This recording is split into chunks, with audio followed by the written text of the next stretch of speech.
নিশাৰ অকলশৰীয়া অনুভৱ আৰু নিদ্ৰাহীনতা। গোটেই দিনটোত বহু মানুহ লগ পায় আপুনি, কাম কৰে, ব্যস্ত থাকে, কিছু সময়ৰ বাবে সকলো ঠিক যেনেই লাগে।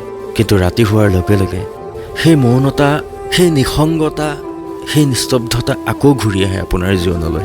কোনো খবৰ লোৱা মানুহ নাই, কাৰো একো বাৰ্তা নাই। কেনে আছা তুমি তেনেকৈ প্ৰশ্ন কৰা মানুহো কোনো নাই। মই আছোঁ তোমাৰ লগত তেনেকৈ কোৱা বিশেষ আপোনো কোনো নাই। মাত্ৰ মোবাইলত ৰাতি ষ্টৰী, ষ্টেটাছ, ৰীল চাই চায়ে জীৱনৰ স্মৃতি ৰোমন্থন কৰা যায় আৰু চকুলো তেনেকৈয়ে সেমেকে। আৰু এনেকৈয়ে আপুনি টোপনি মাৰিবলৈ চেষ্টা কৰে যদিও বিফল হয়, টোপনি নাহে।